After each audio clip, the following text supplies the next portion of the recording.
irmão de Tiago. E João e Tiago, irmãos, foram o quê? Apóstolos de Jesus. O que João fazia? Qual era a profissão de João? Ele era pescador. Então, é interessante observar o quanto que João, ele foi um homem transformado por Jesus. João, ele foi um homem que teve a sua vida radicalmente impactada pela pessoa de Jesus. Observem bem, não dá para dizer que amamos a Jesus, não dá para dizer que seguimos a Jesus, sem que isso seja verificado na minha maneira de viver. Como era João antes de Jesus? Jesus dá um apelido a João. Qual é o apelido que ele dá a João? Boanerges. O que significa isso? Filho do trovão. Como era João? João era um cara tempestuoso.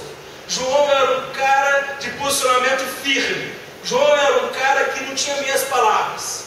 Os irmãos querem verificar isso? Abra lá rapidamente sua Bíblia no Evangelho de Lucas. Lucas capítulo 9. Lucas capítulo 9, versículo 49 e 50. Olha como é que João era bonzinho. Aqui ele já estava seguindo Jesus, ok, irmãos? Lucas capítulo 9, versículo 49 e 50. Olha o que João disse.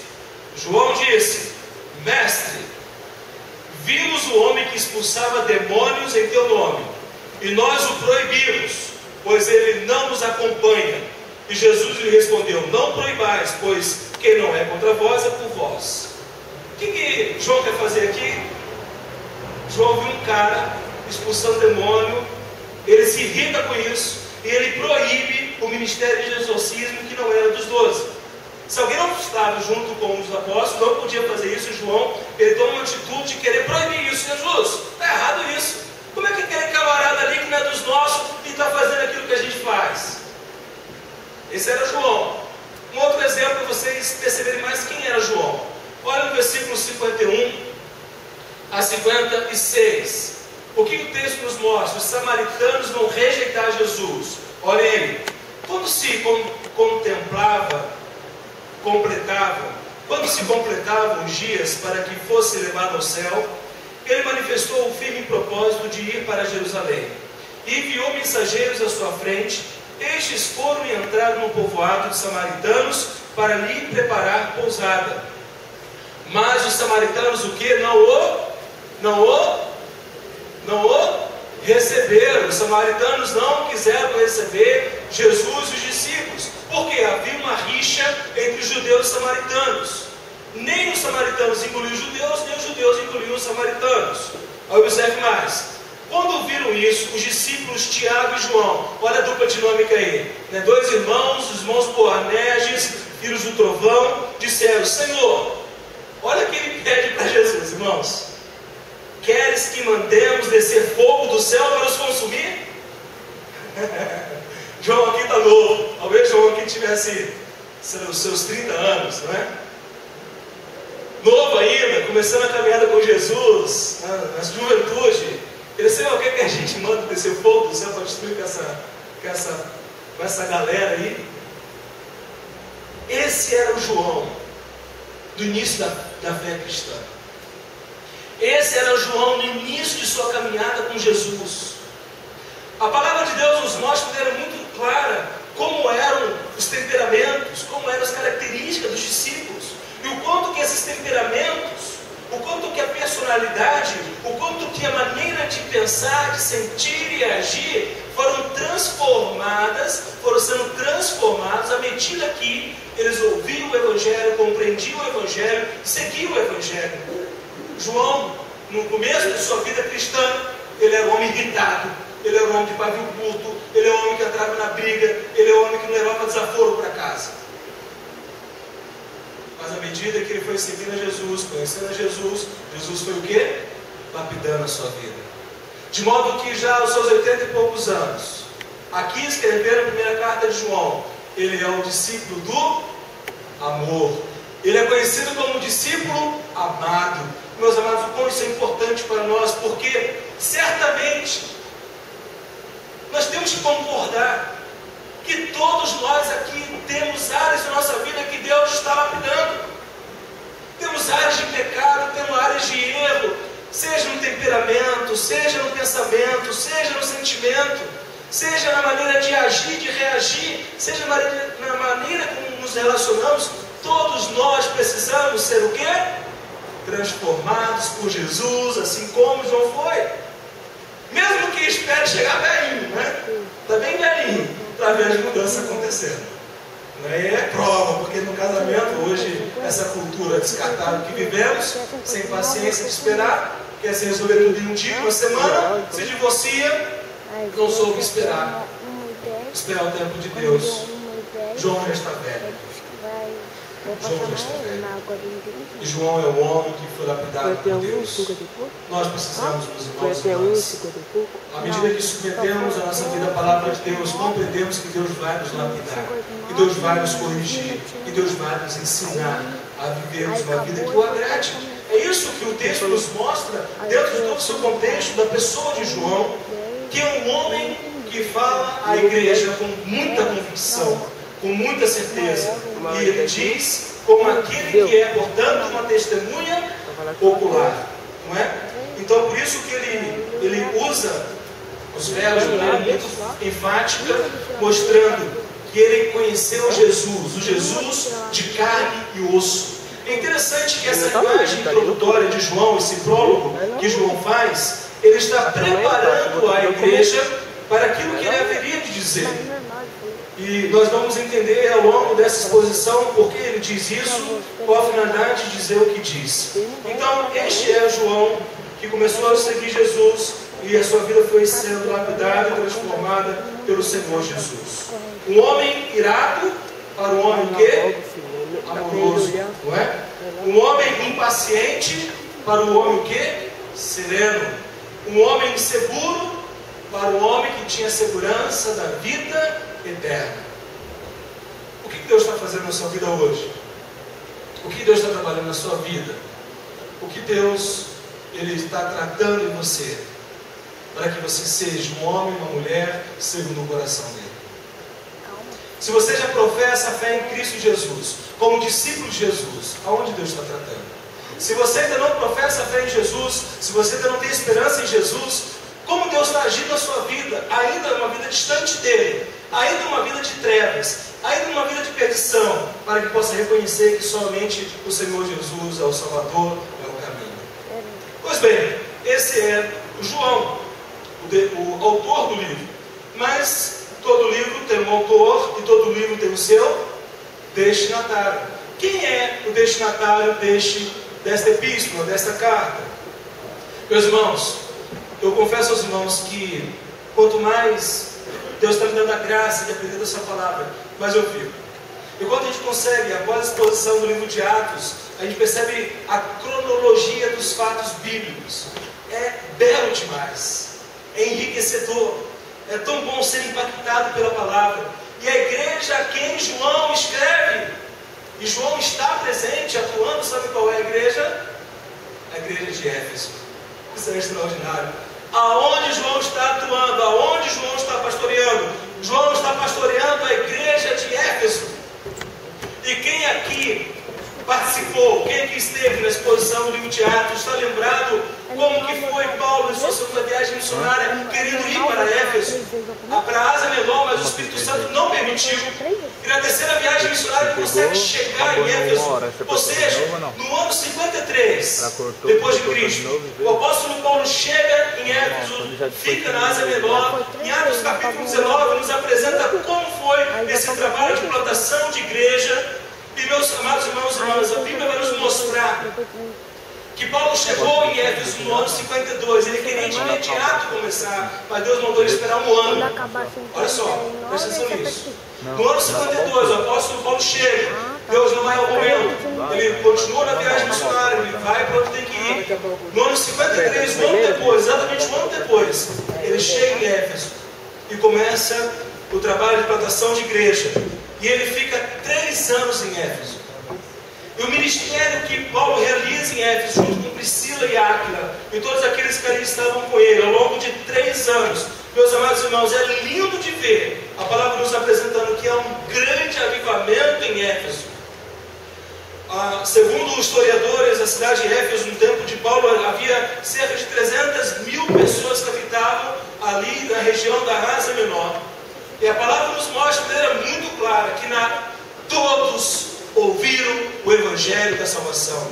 Mais de 300.000 pessoas em 3 anos, sem WhatsApp, sem Facebook, sem YouTube, sem os meios de comunicações sociais que temos hoje, mediante o testemunho de fé de cada discípulo de Jesus.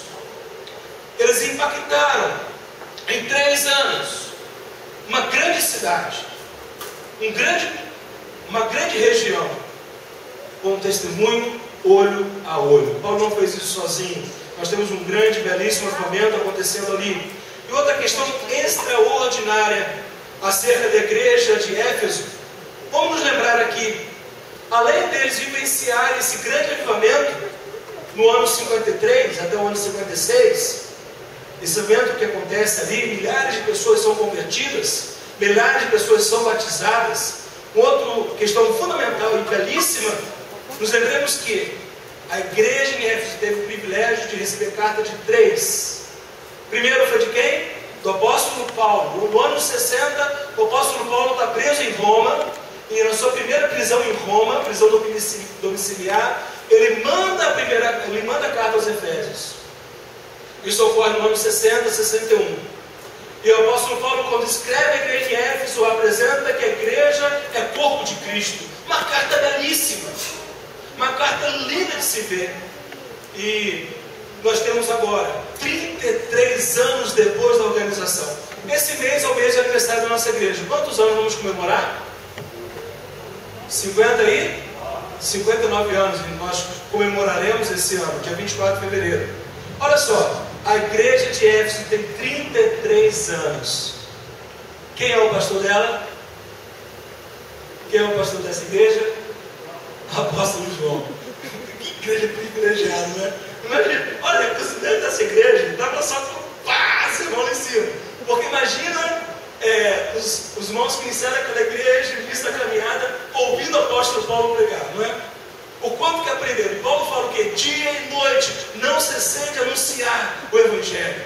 Dia e noite, ensinei todos os desígnios de Deus. Quando Paulo se despede dos presbíteros da igreja em Éfeso e Mileto, ele fala sobre isso. Durante 3 anos, Paulo foi o pastor daquela igreja. Depois, 33 anos depois, chega João. João é o pastor, ele está supervisionando aquele trabalho, está pastoreando aquela igreja. E é uma igreja, irmãos, que 33 anos depois, preste atenção nisso, ela está sofrendo ataques ferozes. A igreja no primeiro século sofre ataques ferozes de hereges, de falsos mestres, de falsos pastores.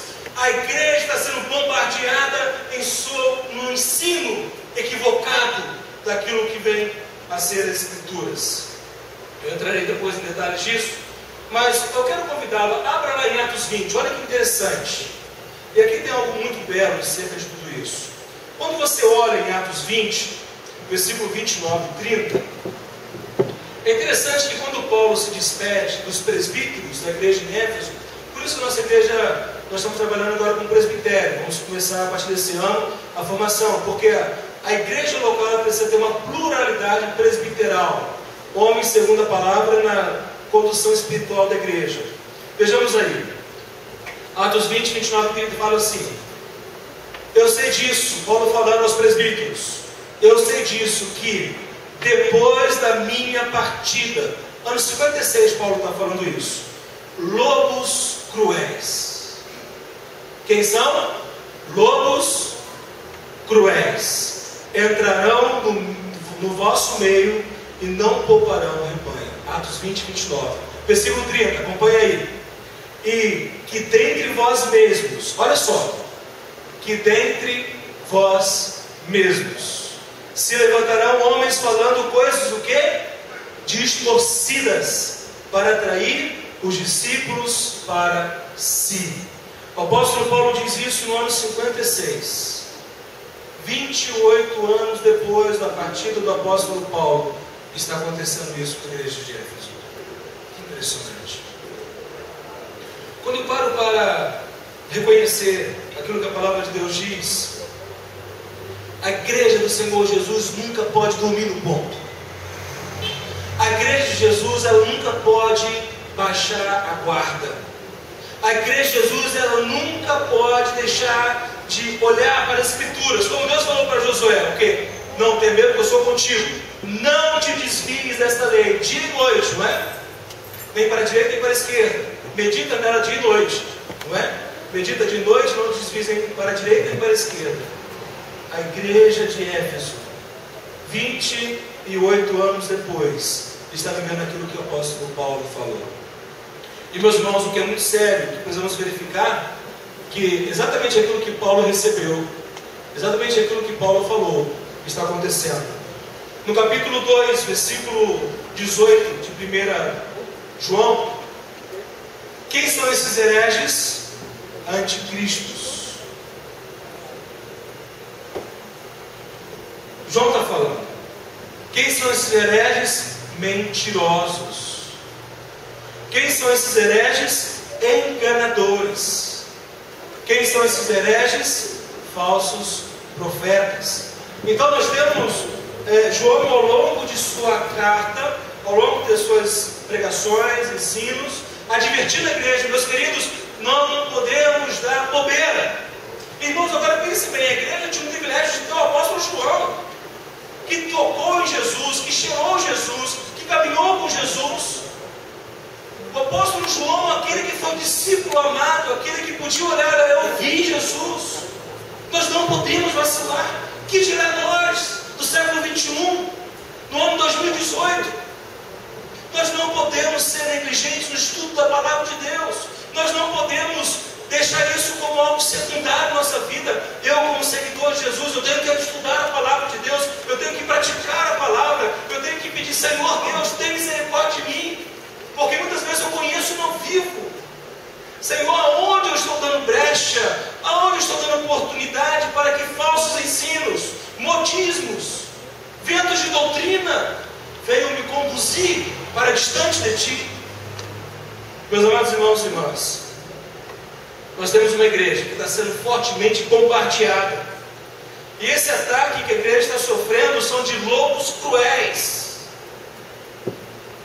E aí, Jesus fala que os lobos se vestem de ovelha, de cordeiro, né? Vem aquela linguagem, vem aquele jeito, falando o que você quer ouvir, prometendo promessas que não se cumprirão, falando aquilo que agrada ao teu coração. Quantos pastores têm divorciado pessoas se divorciarem? Certa vez eu ouvi de uma pessoa, falou: olha, pastor tal me aconselhou a me divorciar de minha esposa. Quantos pastores têm falado: olha, você não tem que perdoar não, você já fez a sua parte, deixa ele para lá. Quantos pastores malditos têm denegrido o evangelho de Deus, a igreja de Deus, o povo de Deus? Nós precisamos, meus irmãos e irmãs, estar muito atentos, porque lobos vorazes, lobos ferozes, lobos cruéis se vestem de cordeiro. Será que você não está dando ouvido a algum lobo cruel? Será que você não está seguindo princípios, ensinamentos que são distantes da palavra de Deus, só porque você sente emoção, só porque você sente arrepio, só porque você é agradável aos seus ouvidos e você está se deixando levar? Aí a teologia Zeca Pagodinho, né? Deixa a vida me levar, a vida leva eu. E aí então você constrói a sua teologia cristã, uma teologia mundana. Isso é muito sério. Não brinque. E aí então, há um triplo ataque que João identifica. Como que é esse triplo ataque que João identifica? Outra questão antes disso. Aquilo que Paulo falou está acontecendo, e João identifica isso. No capítulo 2, versículo 19, o apóstolo João falou que saíram do nosso meio, estavam entre nós. E nós vamos entender muitos ensinos que João vai dar em sua carta no transcorrer dessa série. Mas, meus irmãos e irmãs, não podemos dormir no ponto, não podemos ser ingênuos, não podemos acreditar em tudo que se diz em nome de Deus. Porque tem muito pilantra, tem muito falso ensino, muitos erros que têm desvirtuado a fé daqueles que não se dedicam a estudar a palavra. E agora eu te falo uma coisa importante aqui: não há coitadinho no reino de Deus não, tá? Você tem a obrigação, você tem um dever de estudar a palavra de Deus. É um dever nosso, é algo maravilhoso. E nós temos o privilégio, a alegria de termos uma igreja comprometida com a sã doutrina. A nossa igreja é uma igreja que investe no ensino da palavra. Sejam nas pregações positivas, sejam no culto domingo de manhã, com a escola da família, com curso de Bíblia, curso de família. Somos uma igreja sensível às necessidades em todas as suas demandas, buscando sempre mostrar a resposta bíblica para aquilo que você está vivendo. Não aquilo que a psicologia diz, a filosofia diz, a sociologia diz, mas queremos respostas bíblicas. Valorize a sua igreja. Valorize. Durante a semana você tem que valorizar o seu trabalho, você tem que ir trabalhar. É um prazer, é uma obrigação. Para alguns nem prazer mas é um dever. Então nós temos que observar, meus amados irmãos e irmãs, se eu dedico ao meu trabalho, eu tenho que fazer isso, eu tenho que ser o melhor no meu local de trabalho. Eu posso ser negligente, eu posso ser relapso, eu posso ser vagaroso no meu relacionamento com Deus, no estudo da palavra de Deus, de maneira alguma. Domingo de manhã eu tenho que ser o primeiro a chegar. Quando você vai para o seu local de trabalho, se você entra, por exemplo, 7h15, um bom funcionário não é aquele que chega às 7h15, é aquele que chega às 8h45. Aliás, 7 horas, depois você está demitido, vocês estão acompanhando. O bom funcionário é aqueles que chegam o quê? 6h45. Não é? Vai chegar no 45 para você ver. Olho da rua. Não é? E com toda a razão. Se o seu local de trabalho, que é para você manter a sua família, sustento digno, e é trabalhoso, e isso é bom, você tem que ser zeloso, tem que chegar cedo, não pode dar bobeira, tem que engolir sapo muitas vezes, não é? Sapo, ramo, não é? E outras coisas mais. O que tirar, meus irmãos, o privilégio que temos de estudar a palavra de Deus? O culto começa às 9 horas, eu tenho que chegar na igreja 9h45? 8h45 eu tenho que estar aqui. Ajudar os pastores a abrir a igreja. Porque está chegando o pastorzinho está abrindo a igreja. Não, pastor, eu quero chegar até a igreja, eu quero servir, deixa eu abençoar. Eu quero ajudar.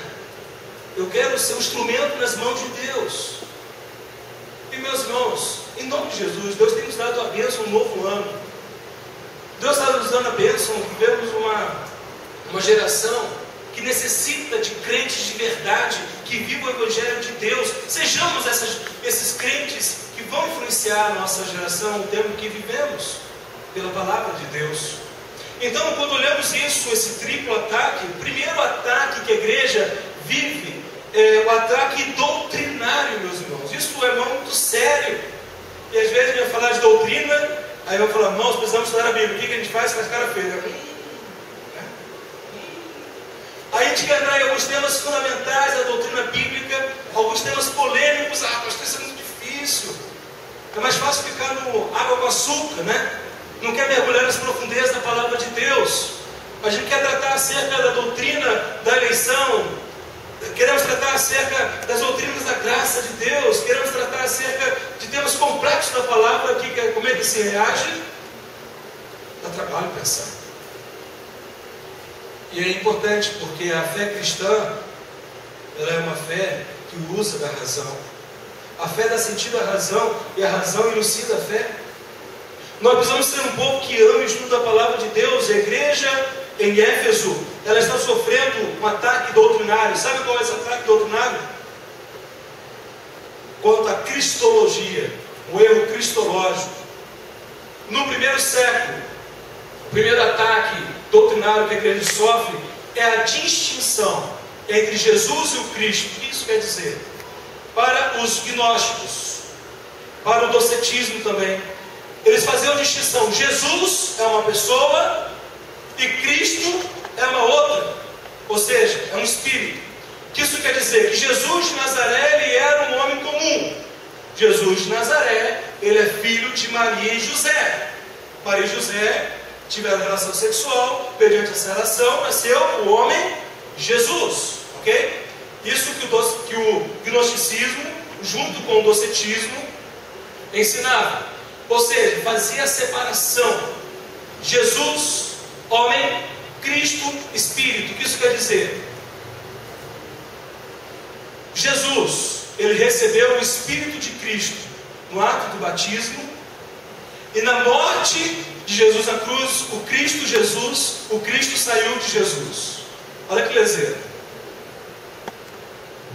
Ok? Isso ensinava o gnosticismo, o erro cristológico. Ou seja, quando a gente considera isso, a gente vai perceber uma questão séria. Qual é a base filosófica desse ensinamento que ameaçou a igreja no primeiro século? A matéria é inerentemente má. Se a matéria é má, então tem que haver uma distinção entre Cristo, Espírito, e Jesus humano. Não são as mesmas coisas. E aí então o Cristo Espírito veio no batismo e saiu na crucificação. Era isso que estava sendo ensinado no primeiro século. Aí, uma outra questão. Olha só. Bem, se a matéria é má, o corpo é mau, então não importa o que eu faço com o meu corpo, não importa o que eu faço com a matéria. Porque a matéria ela é intrinsecamente má. Portanto, o que só vale é o espírito. O espírito precisa se libertar da matéria. O espírito precisa se libertar do corpo. E aí então, o espírito, ele não é, portanto, afetado pela matéria em termos de pecaminosidade. Ou seja, o corpo humano é meramente um recipiente do espírito. Isso quer dizer, as implicações éticas e morais acerca disso é o seguinte: a vida que eu vivo, a minha vida moral, a minha vida ética não tem importância alguma. E nada, portanto, pode prejudicar o espírito. E João vai combater esse ensino no capítulo 2, no capítulo 3. A gente vai ver isso aí nessa série, nessa caminhada. Ou seja, a moralidade não importa. Sexo fora do casamento tem problema? Não. Tem problema. Eu ter relação sexual com 3, 4 pessoas tem problema? Não. Não tem problema não. Eu mentir com meu irmão tem problema? Não. Eu prejudicar meu próximo tem problema? Falar mentira tem problema? Não. Nada disso afeta. Ou seja, a devassidão moral ela estava adentrando a igreja de Éfeso. Essa doutrina errada acerca da pessoa de Jesus estava conduzindo a igreja a um alto engano moral. Não importa o que eu faço com o meu corpo. Entendem? E aí tem uma outra questão. Que ainda dentro disso, os gnósticos, eles se usurpavam da liberdade cristã. Não é? E aí temos um terceiro problema, um triplo problema, um triplo erro. Qual que é? A questão acerca de relacionamentos e espiritualidade. Isso quer dizer, só tinha acesso a esses ensinamentos quem eram os crentes gnósticos. Aqui nós temos o início do gnosticismo, o proto-gnosticismo. Ou seja, você tem que ser iluminado. Não é para todo mundo não, viu? Ó, viu, pastor? Você é iluminado, tá? Você está junto, né? Eu vou falar bastante aqui. Viu, Liliane? Você está junto, tá? Então nós aqui somos a nata da igreja, viu? Nós temos aqui uma ascensão espiritual maior, nós entendemos questões mais profundas da fé cristã, e aí existe um ar de superioridade, existe um ar de desprezo pelo outro, e isso estava acontecendo na igreja de Éfeso. Eu sou melhor do que você, eu sou mais importante que você. Você não é ninguém. Se você não tem essa revelação que eu tenho, você é uma classe inferior na igreja. E meus irmãos e irmãs, isso está adentrando a igreja de Éfeso. A igreja de Éfeso, portanto, ela está vivendo esse problema doutrinário, um problema de moralidade, um problema de relacionamento. E observemos bem que são 3 áreas da vida cristã que devemos estar atentos. É por Por isso que no início da mensagem eu perguntei: você tem convicção daquilo que você crê? Você tem convicção de que sua fé é bíblica? Você tem convicção daquilo que você crê agrada a Deus? Como é que você se relaciona com as pessoas? Como é que está a sua vida aí fora? Então, João, ele identifica esses problemas. E João, meus irmãos, ele é um cara extremamente sério. Lembremos que João, antes da sua conversão e antes de começar a caminhada como discípulo de Jesus, ele era um homem o quê? Tempestuoso. Lembra disso que eu falei? Era um homem irritado, era um homem que rápido caía na briga. Pois bem, Policarpo foi discípulo de João. Irineu aprendeu com Policarpo. E Irineu escreveu na sua defesa contra heresias um episódio que não se sabe se é verdadeiramente verdade isso, tá? Mas aqui passa aos irmãos. Que João, o apóstolo João, ele tinha um opositor em Éfeso. O nome dele era Cerito. Cerito, ele era um gnóstico dentro da igreja, dentro da cidade de Éfeso, que estava atuando. E João bate de frente com esse homem. E Policarpo disse a Irineu, segundo o registro que eu tive acesso, que quando Cerito chegou ao banho público, que naquele tempo havia, né, os banhos públicos que havia da parte dos homens e de mulheres, o banho público, quando Cerito ele chega para se banhar, João ele sai desse local do banho público, ele sai dali e ele fala o seguinte: fujamos, não suceda que até a casa de banhos caia por terra, porque Cerito, o inimigo da verdade, está lá dentro. Por que eu estou mostrando isso? João é um homem que se posiciona. Eu não sei se isso é verdade. Talvez seja algum acontecimento. Não estou dizendo que isso não está na Bíblia. Está uma fonte histórica registrada por Irineu. O que temos então? Um homem que se posiciona. Precisamos disso. Precisamos nos posicionar frente ao tempo que vivemos. E aí então, por fim, nós temos o quê? O autor, nós temos o destinatário, nós temos o conteúdo. Qual é o conteúdo da primeira carta de João? Para que João escreve essa carta? E aí vai o tema da mensagem, né? Os propósitos da carta. João, ele tem basicamente 4 grandes propósitos ao escrever, ao falar à igreja em Éfeso. Primeiramente, capítulo 1, versículo 3. Olha aí, vamos lá todo mundo junto. 1 João. Eu vou ler o texto e brevemente falarei sobre ele. Capítulo 1, versículo 3. Sim, o que vimos e ouvimos, isso vos anunciamos, para que também tenhais comunhão conosco. E a nossa comunhão é com o Pai e com o seu Filho Jesus Cristo. Qual é o propósito de João? Primeiro propósito. Para que João escreve? Para que haja verdadeira comunhão. João escreve para que a igreja ela tenha uma verdadeira comunhão com Deus. Estão lembrados daquilo que o gnosticismo, o gnosticismo ensinava? Agora, outro propósito de João, versículo 4, olha aí na sua Bíblia. Estas coisas vos escrevemos para que a nossa alegria seja completa. Qual outro propósito vamos escrever? Alegria completa.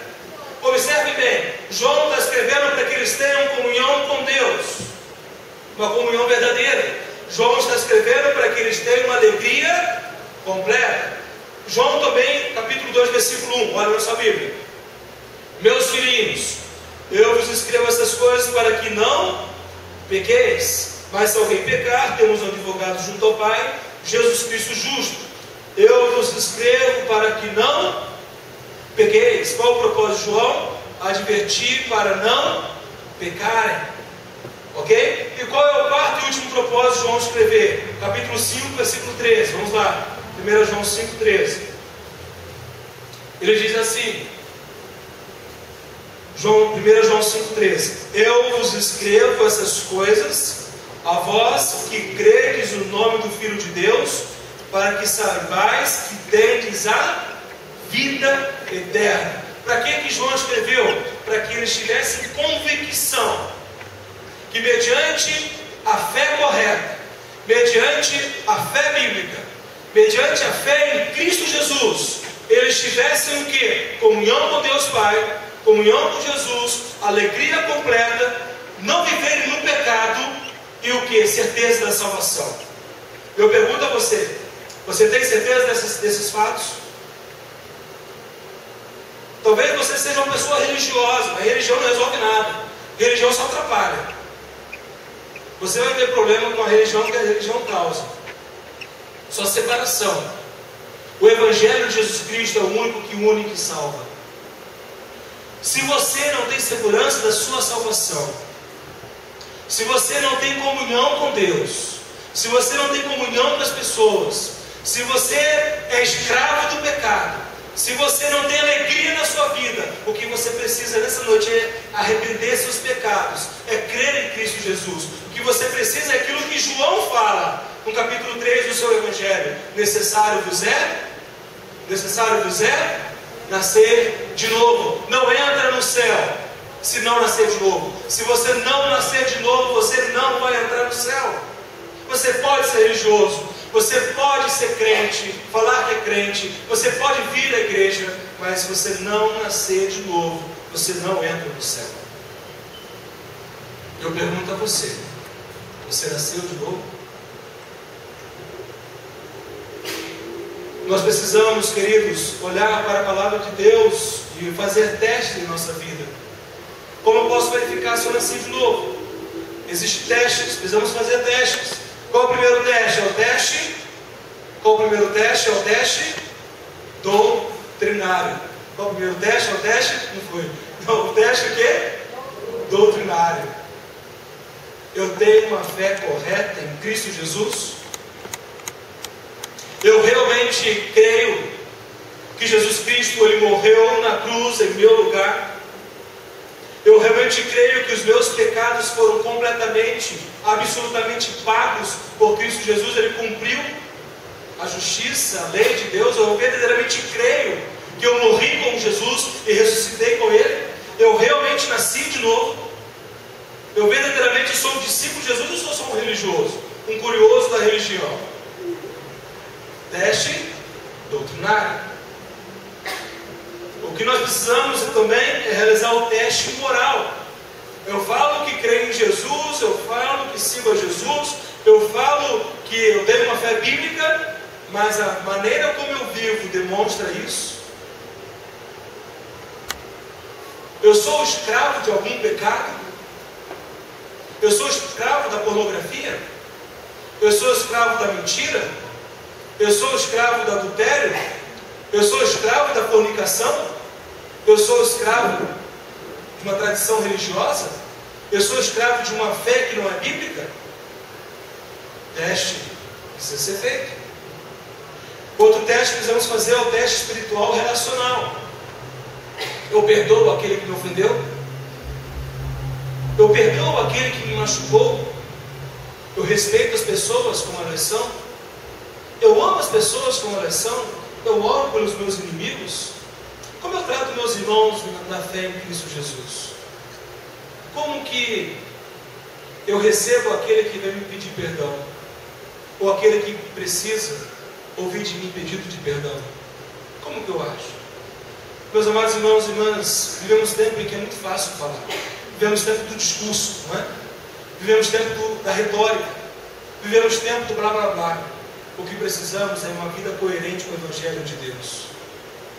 O que precisamos são de homens e mulheres que verdadeiramente nasceram de novo, morreram com Cristo Jesus, ressuscitaram com Cristo Jesus, pessoas que professam a fé evangélica, pessoas que renunciam tudo a seguir Jesus. Não é uma religião, não é uma igreja, mas é o Senhor Jesus. Tendo uma fé, uma doutrina bíblica, precisamos, portanto, ter o quê? Precisamos ter certeza. Eu espero que você faça essa autoavaliação na sua vida agora, nesse momento. Seja sincero com você mesmo. Você está diante de Deus nessa noite. Você está diante daquele que criou os céus e terra. E meus queridos irmãos e irmãs, Deus não nos criou. Deus não faz o que faz para que vivamos em incertezas. Deus quer que o seu povo, os seus eleitos, os seus escolhidos, aqueles que se rendem a Cristo Jesus, aqueles que abandonam uma vida de pecados, tenham convicção de fé. Eu pergunto a você, você tem isso? O que te falta para ter? O que você pode identificar que você tem crido com uma doutrina falsa? O que você pode identificar que tem sido uma escravidão na sua vida? Qual é a sua escravidão? O que você está viciado? Convicção doutrinária, convicção de vida piedosa, convicção de relacionamentos sadios. Quando nós olhamos então para a primeira carta de João, meus queridos irmãos e irmãs, é isso que está diante de nós para trabalharmos ao longo das próximas semanas. Trabalharemos isso de modo que foi apresentado de forma geral, de maneira muito específica. Por isso que eu falo a você, reflita na sua vida com Deus. A linguagem de João é uma linguagem amorosa, mas perceberemos que mesmo sendo uma linguagem amorosa, quando ele precisa ser firme, ele é firme. Quando ele tem que corrigir, ele corrige com amor. E nós todos precisamos disso. Quero, em nome de Jesus, convidá-lo a, nesse momento, fechar seus olhos, colocar-se diante de Deus, Criador dos céus e terra. Quero que você, nesse momento, considere que um dia você vai morrer. E que você considere que você vai prestar conta para Deus de tudo quanto você viveu. Você vai prestar conta para Deus de tudo aquilo que você fez e deixou de fazer. Enquanto você está vivo, Deus lhe dá a oportunidade de arrepender-se. Enquanto você vive, Deus lhe dá a oportunidade de voltar-se para Ele, crendo, respondendo ao chamado dele.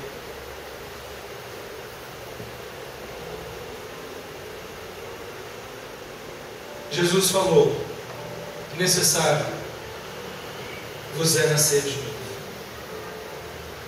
Como que a gente nasce de novo? É mediante a obra do Espírito Santo de Deus.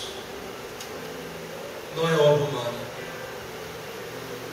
Mediante a obra de convencimento de nossos pecados. É quando você começa a perceber: realmente eu tenho pecado contra Deus. Realmente eu preciso de uma nova vida, eu preciso da misericórdia de Deus, eu preciso seguir a Jesus, eu preciso abandonar a vida como tenho vivido. Como nós nascemos de novo, quando convencidos pelo Espírito de Deus, nós confessamos Jesus como Senhor e Salvador, e nesse momento nós recebemos aquilo que Deus fez desde a eternidade, lá na fundação do mundo. Morremos com Cristo e ressuscitamos com Ele. Se você não tem convicção de que você viveu isso, diga isso para Deus agora onde você está. Confesse a Deus seus pecados. Peça perdão. Comece hoje uma nova vida, uma nova caminhada seguindo ao Senhor Jesus. Ó Deus, Pai de amor, Pai querido, reconhecemos, ó Deus, mediante o Teu Evangelho, o grande amor com que o Senhor nos amou, o fato de Cristo Jesus ter morrido por nós, sendo nós ainda pecadores. A Tua palavra nos convence, ó Deus, que pecamos contra Ti e o que merecemos é a condenação eterna. O que merecemos, ó Deus, de maneira justa e reta, é o juízo condenativo do Senhor.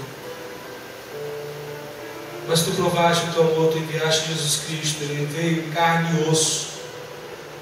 Jesus Cristo morreu por nós na cruz, Ele foi por Ti, ó Pai, ressuscitado ao terceiro dia, Ele venceu a morte.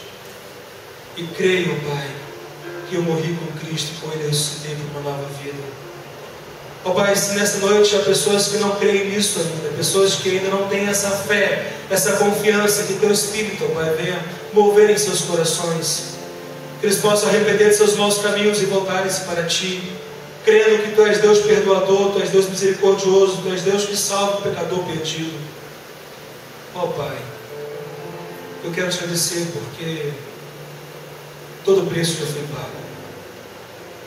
Quero Te agradecer porque Jesus é o meu advogado. Quero Te agradecer porque segurança da vida eterna eu tenho em Cristo Jesus, pelos méritos de Jesus. E o Senhor me dá a graça, Pai, de mesmo tão vagarosamente, teimoso como sou, de aprender a Tua Palavra e poder, ó Pai, crescer dia a dia. Ó Pai, aqueles que nessa noite estão confessando Jesus como Senhor, estão, ó Pai, confessando a Ti seus pecados, eles possam, Pai, se posicionarem publicamente, eles possam, Pai, se preparar para seguirem a ordem de Jesus, o batismo, e testemunharem de sua fé. Assim nós oramos e agradecemos. Em nome de Jesus. Amém. Então, meus queridos irmãos e irmãs, qual é a grande ideia desse livro? Vamos ler todos juntos comigo, por favor? O discípulo de Jesus tem convicção de sua salvação. Puxa, eu estou vendo, foram arrebatados, eu fiquei. O discípulo de Jesus tem convicção de sua salvação e segurança no relacionamento com Deus e seus irmãos. Todos juntos mais uma vez? O discípulo de Jesus tem convicção de sua salvação e segurança no relacionamento com Deus e seus irmãos. Aleluia! Nós somos discípulos de Jesus, nós seguimos ao Senhor Jesus, então podemos sim, nessa noite, professar essa declaração de fé. Vamos mais uma vez louvar o Senhor. Quero convidar a igreja, vamos mais uma vez cantar aquele tão belo, maravilhosa graça. Terceira vez que cantaremos hoje esse hino. Cantamos pela manhã, cantamos antes da mensagem, agora após a mensagem. Antes de cantarmos, eu preciso dizer algo muito importante. Preste atenção nisso. Nós somos uma igreja que proclama a sã doutrina e convoca pecadores ao arrependimento, à fé em Jesus. Quando nós ouvimos o Evangelho de Deus, nós temos que nos posicionar. E a ordem de Jesus é aquele que confessa Jesus como Senhor, seja batizado. A ordem de Jesus é aquele que confessa como Senhor, é batizado, deve ser uma testemunha de Jesus. Olha para a pessoa do seu lado agora. Olha aí. Meus amados irmãos, a nossa cidade tem 21 mil habitantes. A nossa cidade tem mais de 17 mil pessoas que não professam a fé bíblica, que não professam a fé evangélica. A responsabilidade é sua, é minha, é nossa, de proclamarmos o Evangelho. A nossa igreja adotou a principal estratégia de evangelização. Qual é a nossa estratégia? Nós vamos fazer programa de evangelismo? Vamos, mas essa não é a principal. A principal estratégia de evangelização é testemunharmos Jesus no nosso dia a dia, nas oportunidades que Deus nos dá durante a semana. Nós somos mais de 130 pessoas aqui nessa noite. São mais de 130 testemunhas de Jesus. Como que nossa igreja vai crescer? Você testemunhando Jesus no seu local de trabalho, com os seus vizinhos, na sua rua, eu fazendo a mesma coisa, todos nós. Testemunhe de Jesus essa semana. Fale do plano de salvação. Comece a discipular as pessoas a quem você está testemunhando. Desafie a dedicarem a vida a Jesus, a receberem Jesus como Senhor. Desafie os seus amigos, seus parentes a seguirem a Jesus. E mostre para eles que aqueles que seguem Jesus precisam estar numa igreja fiel à sã doutrina. Então convide para vir para cá. Convide para caminharmos juntos. A nossa meta, o nosso sonho é até 2022 batizarmos 597 novos convertidos. Pessoas que foram regeneradas pelo Espírito de Deus. Pessoas que ouviram o Evangelho, arrependeram os seus pecados, creram em Jesus, porque nós somos uma igreja que conclama pecadores ao arrependimento. Todos nós somos pecadores. Nenhum de nós somos melhores do que uns dos outros. E precisamos viver o Evangelho e pregar o Evangelho. Amém, meus irmãos? Está muito fraco. Isso é, meus irmãos, misericórdia. Amém, meus irmãos? Amém. Vamos viver isso? Amém. Esse amém está fraco e esse vamos não foi, né? Então vamos ou não vamos? Amém. Quantas pessoas essa semana você vai testemunhar do Evangelho? Quantas pessoas essa semana você vai falar de Jesus e vai fazer um apelo? Toma a decisão de seguir Jesus. Nós fizemos apelo essa noite. Vocês viram? Agora a diferença é que a gente não fica dando evidência à vida que é feita. Podemos fazer, não há nada de errado. Só que eu não sei fazer isso. O pastor Rodrigo vai melhor do que eu e o pastor Neymar. Não é? Cada um tem um estilo, isso é belo demais. E quando o pastor Rodrigo prega, ele tem que fazer o bem, pastor. O pastor Neymar também. Mas o meu jeito é esse. Então, meus irmãos, vamos testemunhar, vamos explicar, vamos anunciar, vamos chamar as pessoas. Amém? Misericórdia, Deus. Se o seu time de futebol faz um gol, você não faz isso também, tenho certeza. Né? Se o seu time faz um gol, como é que você grita? É para fazer, como é que o seu time, quando o seu time faz um gol, como é que você fica? Não é assim não. Né? Eu tenho certeza que é diferente. Né? Então, vamos vibrar. A igreja de Jesus é uma igreja vibrante, é uma igreja alegre, é uma igreja que vai contagiar uns aos outros. Amém? Amém. Amém. Glória a Deus. Agora foi bom, parabéns. Vamos louvar o Senhor com maravilhosa graça. Após eu vou orar e pedir a bênção e estamos despedidos. Após a oração.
Reconhecemos, Pai querido, a Tua maravilhosa graça.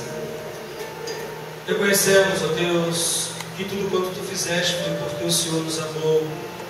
Não porque nós, ó Pai, fizemos algo para merecer, mas foi o Senhor que provou primeiro o Teu amor para conosco. Obrigado, Pai querido, porque a salvação é obra somente do Senhor. Obrigado porque Teu Espírito nos convence, o Teu Espírito, ó Pai amado, também nos educa, nos ensina, ó Pai, com a Tua graça, e podemos segui-lo, ó Deus. Capacita-nos essa semana para obedecer, ó Pai. Converte o nosso coração a Ti, nos converteremos ao Senhor. Ó Pai amado, faz com que tenhamos sede e fome da Tua palavra, e fome e sede teremos, buscaremos mais a Tua face. Ó Deus querido, que nos arrependamos verdadeiramente dos nossos maus caminhos, que nos abandonemos e deixemos, ó Pai, para segui-lo com fidelidade, para segui-lo, ó Deus, de modo que agrade ao Teu coração.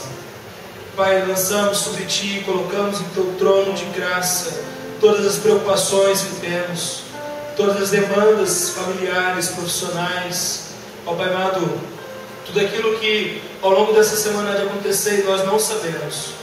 Dá-nos, ó Deus, sabedoria, dá-nos, ó Pai, coragem, dá-nos, ó Deus amado, a determinação que vem do Senhor para encararmos cada coisa de modo que o Teu nome seja glorificado. Não nos deixe, Pai querido, cair nesse lado de Satanás. Não nos deixe, ó Pai amado, olharmos para trás, mas possamos prosseguir com fidelidade. Obrigado, Deus. Nós louvamos, te glorificamos e bendizemos em nome de Jesus. E agora, com o amor de Deus, que a graça e a paz do nosso Senhor e Salvador Jesus Cristo e as doces consolações do Espírito Santo sejam com o Teu povo, hoje e para todos sempre. Amém. Amém, meus irmãos? Dê um abraço ao irmão ao seu lado e assim nos despedimos. Temos todos uma semana na presença de Deus.